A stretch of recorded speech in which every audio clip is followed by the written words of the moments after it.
రాజకీయాల్లో ఎవరూ శాశ్వతం కాదని, దేశం, ప్రజాస్వామ్యం, రాజకీయ పార్టీలు శాశ్వతమని టీడీపీ అధినేత చంద్రబాబు అన్నారు. రాజకీయ పార్టీలు సక్రమంగా పనిచేస్తే మళ్లీ ప్రజలు ఆదరిస్తారని పేర్కొన్నారు. ఇంతటి చారిత్రాత్మకమైన ఎన్నికలు ఎప్పుడూ చూడలేదని, ఈ గెలుపునకు కారణమైన ప్రతి ఒక్కరికి ధన్యవాదాలు తెలిపారు. తాము ఎన్డీఏలోనే ఉన్నామని, దేశంలో ఎన్నో రాజకీయ పరిణామాలను చూశానని, ఎన్డీఏ సమావేశానికి తాను వెళ్తున్నానని, ఎలాంటి సందేహాలు వద్దని, ఢిల్లీ వెళ్లి వచ్చిన తర్వాత అన్ని విషయాలు చెబుతానని చంద్రబాబు స్పష్టం చేశారు. ఎన్డీఏ కూటమితోనే తమ రాజకీయ పయనం కొనసాగుతోందని ఢిల్లీ వెళ్లే ముందు చంద్రబాబు స్పష్టత ఇచ్చారు. ఏపీలో ఎంత మేరకు విధ్వంసం జరిగిందో తరచి చూస్తే తప్ప లోతు తెలియదని టీడీపీ అధ్యక్షుడు చంద్రబాబు అన్నారు. ఎన్నికల భారీ విజయం తర్వాత తొలిసారి మీడియా సమావేశం నిర్వహించారు. ఎన్నికల ఫలితాల నేపథ్యంలో ఢిల్లీ వెళ్తున్నట్టు చెప్పారు. ఏపీలో మీడియాకు స్వాతంత్ర్యం వచ్చిందని, ఆ తర్వాత ప్రజలకు వచ్చిందని చంద్రబాబు అన్నారు. కాసేపట్లో ఢిల్లీ వెళ్తున్నట్లు చెప్పారు. మీడియా ద్వారా ప్రజలతో మాట్లాడుతున్నానని చెప్పారు. మీడియా రాష్ట్ర ప్రజలకు ధన్యవాదాలు తెలియజేశారు. శిరస్సు వంచి నమస్కారాలు చేస్తున్నానని చెప్పారు. సుదీర్ఘమైన రాజకీయ యాత్రలో 5 సంవత్సరాలు చూసిన ప్రభుత్వాన్ని ఎప్పుడూ చూడలేదన్నారు. ఒక రంగం వ్యవస్థ కాకుండా ప్రజాస్వామ్య వ్యవస్థలన్నీ ఎలా ఇబ్బంది పడ్డాయో అన్నీ చూశామన్నారు. ప్రజలు గెలవాలి, రాష్ట్రం నిలబడాలి. దీనికోసం ఎన్ని త్యాగాలైనా చేసి మళ్లీ భావితరాల భవిష్యత్తు కోసం ముందుకు వెళ్లినట్టు చెప్పారు. 10వ ఎన్నికను చూశానని ఎప్పటికప్పుడు సమీక్షించుకుంటూ ముందుకు వెళ్లామన్నారు. దేశ శాశ్వతం, ప్రజాస్వామ్యం శాశ్వతం, అధికారం శాశ్వతమన్నారు. ఎన్నో పార్టీలు, వ్యక్తులు కనుమరుగైపోతాయన్నారు.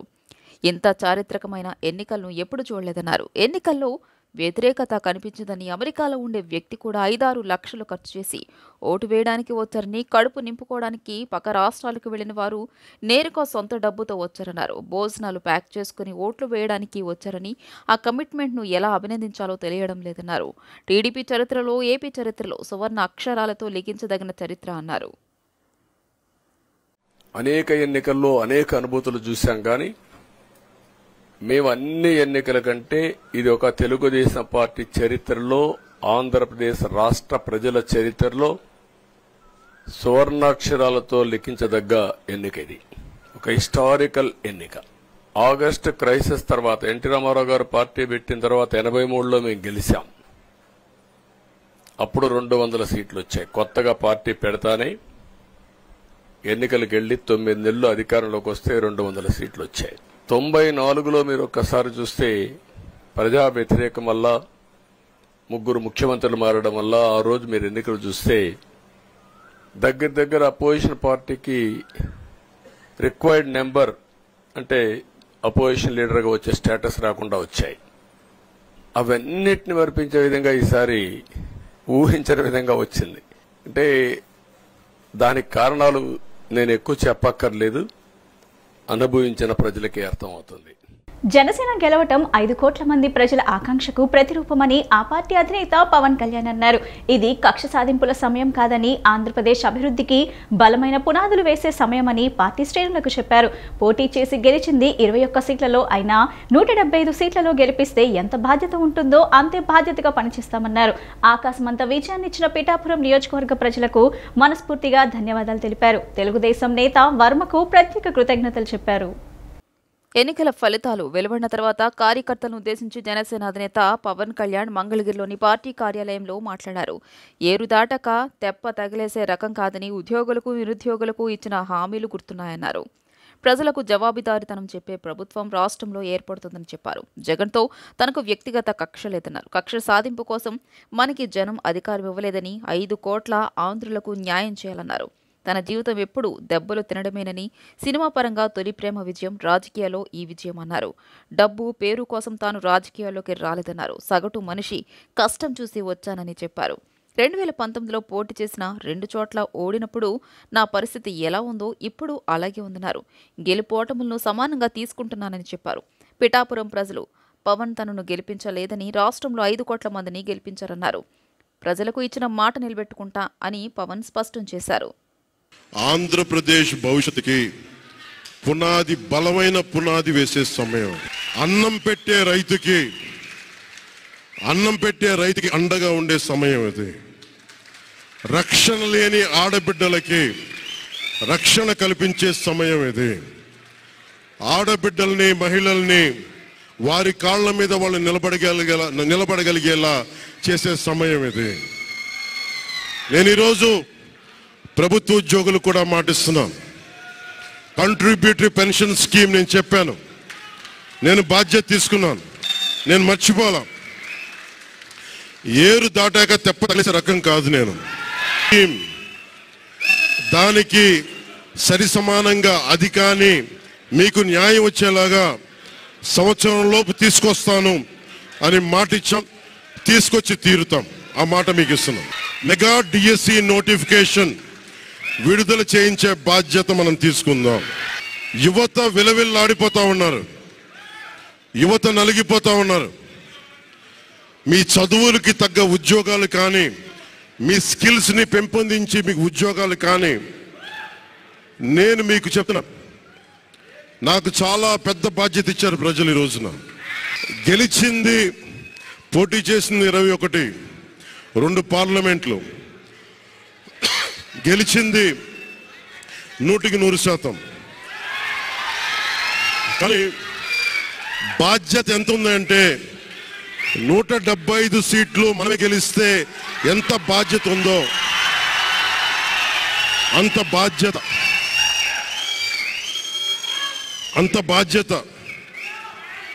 బాధ్యతతో మేము పనిచేస్తాం. ఈ నెల 9వ తేదీన చంద్రబాబు 4వ ముఖ్యమంత్రిగా ప్రమాణం చేయబోతున్నారు. ఆ రోజు ఉదయం 11:53 ఆయన పదవి ప్రమాణం చేస్తారని ఆ పార్టీ వర్గాలు తెలిపాయి. 12న కూడా ఒక ముహూర్తాన్ని కూడా పండితులు సూచించినట్లు సమాచారం. అసెంబ్లీ ఎన్నికల్లో ఘన విజయం సాధించిన తెలుగుదేశం పార్టీ అధినేత చంద్రబాబు ముఖ్యమంత్రిగా ఈ నెల 9వ తేదీన ప్రమాణ స్వీకారం చేయనున్నారు. ఆ రోజు ఉదయం 11:53 ఆయన పదవి ప్రమాణం చేస్తారని ఆ పార్టీ వర్గాలు తెలిపాయి. పండితులు ముహూర్తం ఖరారు చేసినట్లు సమాచారం. 12న కూడా ఒక ముహూర్తాన్ని వారు సూచించారు. కానీ మరీ ఆలస్యం అవుతుందని టీడీపీ ముఖ్యులు వద్దనుకున్నారని అంటున్నారు. ఇప్పుడు ప్రమాణ స్వీకార స్థలంపై తర్జనా భర్జనలు జరుగుతున్నాయి. మంగళగిరికి తూర్పు దిశలో ఈ కార్యక్రమం నిర్వహిస్తే బాగుంటుందని వాస్తు పండితులు సలహా ఇచ్చారు. ఆ దిశలో విజయవాడ గుంటూరు జాతీయ రహదారి పక్కన అనువైన మైదానం కోసం టీడీపీ నేతలు అన్వేషిస్తున్నారు. 1-2 రోజుల్లో తుది నిర్ణయం తీసుకుంటారు. కాగా బాబును లాంఛనంగా కూటమి నేతగా ఎన్నుకోవడానికి టీడీపీ, జనసేన, బీజేపీ పార్టీల ఎమ్మెల్యేల సమావేశాన్ని 7వ తేదీన నిర్వహించే అవకాశం ఉంది.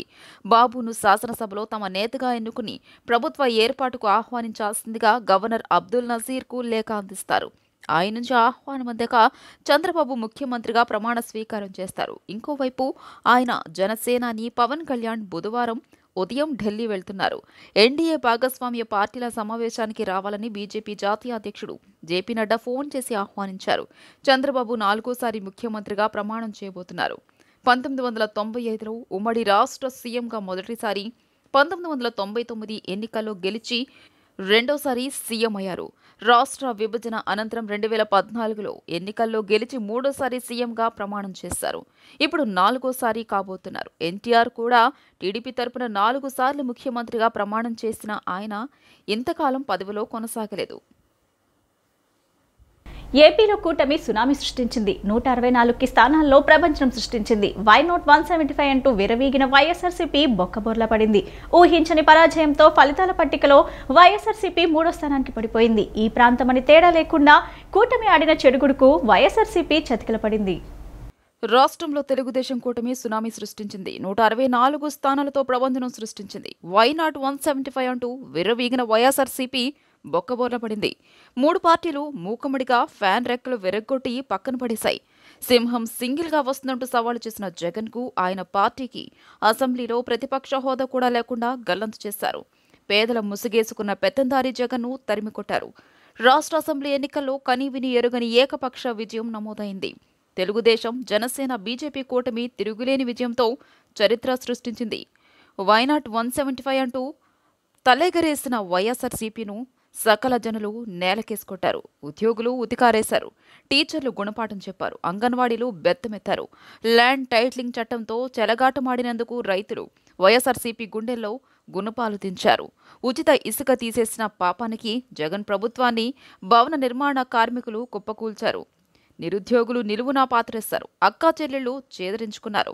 అవాతాతలు ఎగ్జిట్ బటన్ నొక్కేశారు. అధికార మదంతో మూసుకుపోయిన వైఎస్ఆర్సీపీ కళ్లు తెరిపించేలా 175 అసెంబ్లీ స్థానాలకు గాను కూటమి ఒక్కటే 164 స్థానాలు కైవసం చేసుకుంది. తెలుగుదేశం ఒక్కటే సొంతంగా 135 స్థానాలు గెలుచుకుని అసెంబ్లీలో అతిపెద్ద పార్టీగా అవతరించింది. జనసేన పోటీ చేసిన 21 సీట్లలోనూ సత్తా చాటింది. పోటీ చేసిన అన్ని స్థానాల్లో జయబేరి మోగించిన పార్టీగా రికార్డు సృష్టించింది. 100% స్ట్రైక్ రేట్తో శాసనసభలో రెండో పెద్ద పార్టీగా జనసేన అవతరించింది. 10 స్థానాల్లో పోటీ చేసిన బీజేపీ కూడా కూటమి పార్టీల మద్దతుతో అనూహ్యంగా 8 అసెంబ్లీ స్థానాల ఖాతాలో వేసుకుంది. ఏపీ అసెంబ్లీలో బీజేపీ ఇన్ని అసెంబ్లీ స్థానాలు గెలవడం ఇదే తొలిసారి. ఇక అధికార వైఎస్ఆర్సీపీ కేవలం 10 సీట్లకే పరిమితమై ఘోర ఓటమిని మూటగట్టుకుంది. కలలోనైనా ఊహించని పరాజయంతో ఫలితాలు పట్టికలో వైఎస్ఆర్సీపీ 3వ స్థానానికి పడిపోయింది. ప్రతిపక్ష హోదాకు కావలసిన 18 స్థానాలు కూడా గెలుచుకోలేక చతికిలపడింది. వైసీపీ నేత ముద్రగడ పద్మనాభం సంచలన ప్రకటన చేశారు. పిఠాపురంలో జనసేనాని పవన్ కళ్యాణ్ ను ఓడిస్తానని సవాల్ చేసి ఓటమి చెందానన్నారు. త్వరలో పేరును పద్మనాభరెడ్డిగా మార్చుకుంటానని ప్రకటించారు. గెస్టెడ్ పబ్లికేషన్ కోసం అంతా సిద్ధం చేసుకున్నట్లు తెలిపారు. 2-3 రోజుల్లో దరఖాస్తు చేయబోతున్నట్లు చెప్పారు. తన పేరు మారిన తర్వాత మళ్లీ ఆ వివరాలు తెలుపుతానన్నారు. కాపు ఉద్యమ నేత ముద్రగడ పద్మనాభం సంచలన నిర్ణయం తీసుకున్నారు. పేరు మార్చుకునేందుకు సిద్ధమయ్యారు. పిఠాపురంలో పవన్ కళ్యాణ్ గెలిస్తే పేరు మార్చుకుంటానని సవాల్ విసిరి ఇప్పుడు పేరు మార్చుకునేందుకు సిద్ధమయ్యారు ముద్రగడ పద్మనాభం. నా పేరు పద్మనాభరెడ్డిగా మార్చమని గెజిట్ పబ్లికేషన్ కోసం పేపర్లు రెడీ చేసుకున్నానని ప్రకటించారు. సవాల్లో నేను ఓడిపోయాను కాబట్టి నా పేరు మార్చుకోవడానికి సిద్ధమవుతున్నాను అంటూ వ్యాఖ్యానించారు ముద్రగడ పద్మనాభం. జగన్ కోసం కష్టపడ్డాను, జగన్ను గౌరవించకపోవడం బాధాకరమంటూ ఆవేదన వ్యక్తం చేశారు ముద్రగడ పద్మనాభం. నా రాజకీయ ప్రయాణం జగన్తోనే కొనసాగుతుంది. జగన్ సంక్షేమ కార్యక్రమాలను ఎందుకు ఆదరించలేదో తెలియడం లేదని వివరించారు. కూటమికి నా శుభాకాంక్షలు అంటూ వ్యాఖ్యానించారు ముద్రగడ పద్మనాభం. గతంలో పవన్ కళ్యాణ్ గారి గురించి నేను సవాలు విసిరానండి. పిఠాపురంలో ఓడించి పంపకపోతే నా పేరు మార్చుకుంటాను పద్మనాభరెడ్డిగా అని చెప్పడం జరిగిందండి. ఓటమి చెందాను అన్న మాట ప్రకారంగా నా పేరు పద్మనాభరెడ్డిగా మార్చమని చెప్పేసి గెజిట్ పబ్లికేషన్ కోసం పేపర్స్ అన్ని రెడీ చేసుకున్నానండి. రేపు ఇంట్లో పూర్తిగా నింపి పేరు మార్పు కోసం దరఖాస్తు చేస్తానండి. ఆల్రెడీ అన్ని ఫిలప్ అయిపోయి ఇంకా తర్వాత ఉంటే చూసుకుని వారి మీద విసిరిన సవాల్కి నేను ఓటమి చెందాను కాబట్టి చెందితే పద్మనాభరెడ్డిగా మార్చుకుంటా అని చెప్పి అన్నాం కాబట్టి ఆ మాటకి నేను కట్టుబడి ఉన్నాను. ఆయనకు జయాపజయాలు కొత్త కాదు, పోరాటాలు కొత్త కాదు, పదవులు కొత్త కాదు. 40 ఏళ్ల రాజకీయ ప్రస్థానంలో ఎన్నో రాజకీయ సంక్షోభాలకు ఎదురొడ్డారు. కింద పడిన ప్రతిసారి ఉవ్వెత్తున పైకి లేచారు. కానీ అవన్నీ ఒక ఎత్తు, గత 5 ఏళ్ల రాజకీయం మరో ఎత్తు. పార్టీ పనైపోయిందనే సూటిపోటి మాటలు ఆనవాళ్లే లేకుండా చేస్తామని హెచ్చరికలు, భౌతిక దాడులు, అక్రమ కేసులు, అరెస్టులు, చివరకు కక్షగట్టి జైలుకు పంపినా ఆయన గుండె తట్టుకుంది, తిరగబడింది. వైఎస్ఆర్సీపీ ముప్పేట దాడిని రాజకీయ చాణక్యంతో ఎదుర్కొన్న చంద్రబాబు పసుపుకోటకు అతడే ఒక సైన్యమని నిరూపించుకున్నారు. 40 ఏళ్ల సుదీర్ఘ ప్రయాణంలో తెలుగుదేశం ఎన్నో ఎన్నికలు ఎదుర్కొంది, ఎన్నో గెలుపోటములు రుచి చూసింది. కానీ 2019 ఎన్నికల్లో పార్టీ చరిత్రలోనే ఎన్నడూ లేనంత ఘోర పరాజయం చవిచూసింది. గత ఎన్నికల్లో 23 అసెంబ్లీ, 3 పార్లమెంటు స్థానాలకు మాత్రమే పరిమితమైంది. అధినేత చంద్రబాబు వయోభారాన్ని ఎత్తిచూపుతూ ఇక పార్టీ పనైపోయిందని వైఎస్ఆర్సీపీ దెప్పిపొడిచింది. వెండు విరిగి మీదపడ్డ సత్తువంతా కూడ తీసుకుని కొట్లాడగల మొండిగుండే చంద్రబాబుది. అలాంటి చంద్రబాబుతో కంటతడి పెట్టించి క్షుద్ర రాజకీయం చేశారు జగన్. ఏనాడు రాజకీయాల గురించి పట్టించుకుని తన భార్య భువనేశ్వరిని దేవాలయం లాంటి అసెంబ్లీలో అవమానించడాన్ని తట్టుకోలేకపోయారు. ఇది కౌరవ సభ, గౌరవ సభ అంటూ ఆక్రోశించారు. మీకు నమస్కారం అంటూ దండం పెట్టి వెక్కి వెక్కి ఏడ్చారు. చంద్రబాబు రాజకీయ భిక్ష పెట్టిన వంశీ, కొడాలి నాని వంటి వాళ్లే ఉచ్చ నీచాలు మర్చి నోరు పారేసుకోవడం చంద్రబాబును తీవ్రంగా బాధించింది. మళ్లీ గెలిచాకే అసెంబ్లీలో అడుగు పెడతానని శపథం చేసిన చంద్రబాబు అన్నమాట ప్రకారమే సీఎంగా అడుగు పెట్టబోతున్నారు. ముఖ్యమంత్రి ఈ హౌస్ కు వస్తాను తప్ప అదర్వైజ్ నాకు రాజకీయాలు అవసరం లేదు. ఇది గౌరవ సభ కాదు. ఇలాంటి గౌరవ సభలో నేను ఉండనని మరొకసారి విజ్ఞప్తి చేస్తూ మీకు నమస్కారం. ప్రజలందరికీ విజ్ఞప్తి చేస్తున్నా, నా అవమానం మీరందరూ అర్థం చేసుకుని నిండు మనసుతో ఆశీర్వదించమని కోరుతూ అందరికీ నమస్కారం.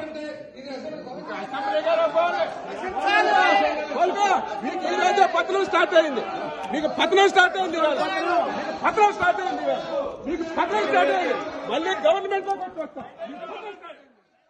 చంద్రబాబు నాయుడు పవన్ కళ్యాణ్లు ఎన్డీఏ సమావేశంలో పాల్గొనేందుకు ఢిల్లీ బయలుదేరి వెళ్లారు.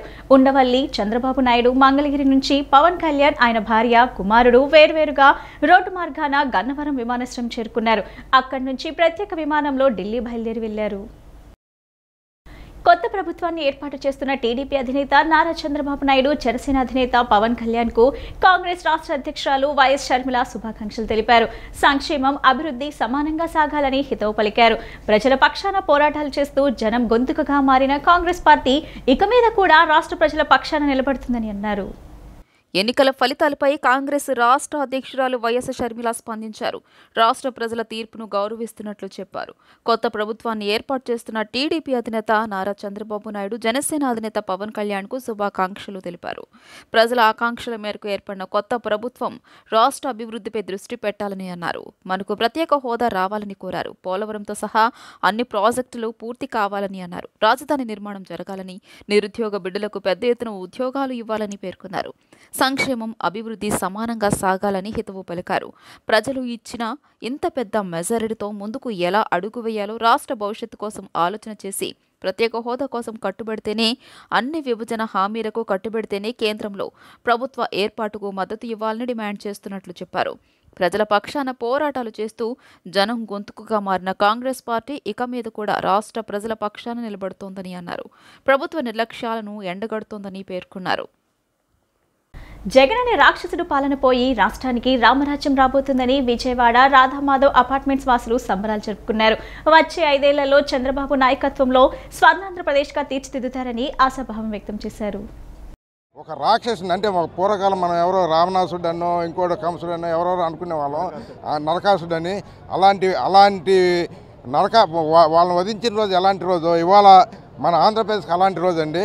ఇవాళ యాక్చువల్గా మాకు దీపావళి ఈ ఆంధ్రప్రదేశ్ ప్రజలకి ముఖ్యంగా అమరావతి ప్రజలకి, రాజధాని అమరావతి ప్రజలకి మరీ సంతోషకరమైన రోజు ఈ రోజు అండి. ఈ విజయాన్ని అందరూ కూడా మేమంతా చాలా హ్యాపీగా సెలబ్రేట్ చేసుకుంటున్నాము. ఇవాళ మన ఆంధ్రప్రదేశ్లో ఉన్న happiest day in my life. అంటే ఎలాంటి డే నేను చూడలేదు. ఎంత మెజార్టీతో, థంబింగ్ మెజార్టీతో టీడీపీ, జనసేన బీజేపీ ముగ్గురు కలిపి ఏదైతే సక్సెస్ అయ్యారో రికార్డ్, అంటే నా ఐడియాతో ఇది వరల్డ్ రికార్డ్ అయి ఉంటుంది. ఎందుకంటే 175లో 165 తీసుకెళ్ళటం అంటే వరల్డ్ రికార్డు. మా జీవి రాధామాధవ్ సొసైటీ మెట్రోపాల్ కమ్యూనిటీ అంటే అందరు ఉన్నారు. కాస్మోపాలిటన్ సొసైటీ ఇది. దీంట్లో అందరూ ఉన్నాము. ఎంత హ్యాపీగా ఎంజాయ్ చేసామంటే వాళ్ళ ఫుల్ డే అంటే లైఫ్లో ఎంజాయ్ చేయలేదు. అంటే మన ఆంధ్ర భవిష్యత్తు చాలా ఎక్సలెంట్గా ఉండిపోతుందని నా మూఢ నమ్మకం. ఎందుకంటే no opposition, everything there will be a development. ఇప్పటివరకు గత 5 సంవత్సరాల్లో మన ఆంధ్రాలో డెవలప్మెంట్ లేదు. ఇవాళ నుంచి మన రాత మారిపోద్ది, మంచి డెవలప్మెంట్ ఉంటుంది, మన పిల్లలకి భవిష్యత్తు ఉంటుంది. Thank you. ఉన్నత స్థాయి వ్యక్తులు ఉన్న అపార్ట్మెంట్లో ఈరోజు అందరూ కూడా చిరునవ్వుతో ఈ యొక్క విజయాన్ని కలిసికట్టుగా టపాకాయలు నాకు సంతాపం అదే మన యొక్క దీన్ని ఏమంటారు అభినందనలు తెలియజేస్తూ ఈ యొక్క ఇటువంటి వీళ్ళు కూడా ప్రజలు మన యొక్క నాయకులు కూడా రాబోయే ముందు రోజుల్లో మన యొక్క ప్రజలకి ఏమి కావాలో ఏం చేయాలనేది మంచి పరిపాలన ఇవ్వాలి. ఇప్పుడున్న పోయిన ప్రభుత్వంలో కాకుండా మంచి పరిపాలన ఇచ్చి అందరూ ప్రజలు మన్నెలు గెలుచుకోవాలని చెప్పి మరొకసారి ధన్యవాదాలు తెలుసు సెలవు తీసుకుంటున్నాం. తెలుగుదేశం విన్ అయింది, చాలా హ్యాపీగా ఉంది. మేము రాధామాధవ్ నుంచి మాట్లాడుతున్నాము. ఇక్కడ 190 ఫ్యామిలీస్ ఉన్నాయండి. అందరూ చాలా హ్యాపీగా ఉన్నారు. ఎప్పుడెప్పుడు ఈ మొమెంట్ వస్తే అందరితో షేర్ చేసుకుందామా అని చెప్పని చాలా ఈగర్గా వెయిట్ చేస్తున్నాము. ఆ మొమెంట్ రానే వచ్చేసింది. మేమందరం ఇంతమంది ఇక్కడ ఇంత హ్యాపీగా ఉన్నామంటే ఈరోజు తెలుసు కదండి మీకు అసలు ఏం జరిగింది అనేది. ఇది ఒక పెద్ద పండగ అండి, చాలా పెద్ద పండగ అండి ఇది. వీఆర్ వెరీ హ్యాపీ అండి. షో చేస్తున్నామండి ఇప్పుడు. 2024 సార్వత్రిక ఎన్నికల ఫలితాల్లో టీడీపీ మిత్రపక్షాలు ఘన విజయం సాధించడం చారిత్రాత్మక విషయమని Harivillu group of companies chairman Vemulapalli Lakshman Chowdary తెలిపారు. టీడీపీ మిత్రపక్షాల విజయాన్ని పురస్కరించుకొని పటమట ఆర్ఆర్ గార్డెన్స్ లోని హరివిల్లు సంస్థ కార్యాలయంలో విజయోత్సవ సంబరాలను జరుపుకున్నారు. ఈ సందర్భంగా లక్ష్మణ్ చౌదరి మాట్లాడుతూ ఇది ప్రజా విజయమని, సమిష్టి పోరాటంతోనే విజయం సాధ్యమైందన్నారు. ఈ సందర్భాన్ని పురస్కరించుకొని అందరికీ మిఠాయిలు పంపిణీ చేశారు. ఈ వేడుకల్లో రామకృష్ణారెడ్డి, బోయపాటి నరేంద్ర, మలినేని రంగారావు, బెజవాడ నజీర్లు పాల్గొన్నారు.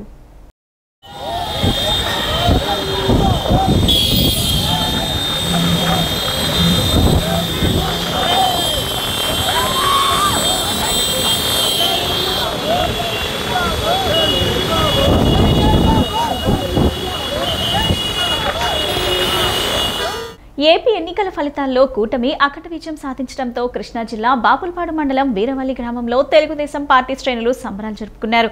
తిరుపతమ్మ గుడి సెంటర్ వద్ద ఉన్న ఎన్టీఆర్ విగ్రహానికి గ్రామ పార్టీ అధ్యక్షుడు లంకా సురేంద్ర మోహన్ బెనర్జీ, రాష్ట్ర తెలుగు రైతు కార్యనిర్వాహకుడు గుండపనేని ఉమావరప్రసాద్, ఉప సర్పంచ్ లంకా అజయ్లు, పలువురు పార్టీ సీనియర్ నాయకులు కలిసి పూలమాలలు వేసి నివాళులర్పించారు. గ్రామంలో విజయోత్సవ ర్యాలీ నిర్వహించారు. దళితవాడలో ఉన్న బిఆర్ అంబేద్కర్, బాబు జగజ్జీవన్ రావు విగ్రహాలకు పాలాభిషేకం చేశారు. పార్టీ శ్రేణులు కలిసి స్వీట్లు పంచి టపాసులు పేల్చారు. గత 5 ఏళ్ల ప్రభుత్వ హయాంలో అన్ని వర్గాల ప్రజలు కష్టాలు పడ్డారని, చంద్రబాబు నాయకత్వంలో రాష్ట్రం స్వర్ణాంధ్రప్రదేశ్ గా తీర్చిదిద్దాలని ఆకాంక్షించారు. ఈ కార్యక్రమంలో మాజీ సర్పంచ్ పిల్ల రామారావు, ఎంపీటీసీ అమృతపల్లి సూర్యనారాయణ, లింగంనేని చిన్ని, కలపాల నానిబాబు, అలుగుల దేవ, పలువురు పార్టీ శ్రేణులు పాల్గొన్నారు.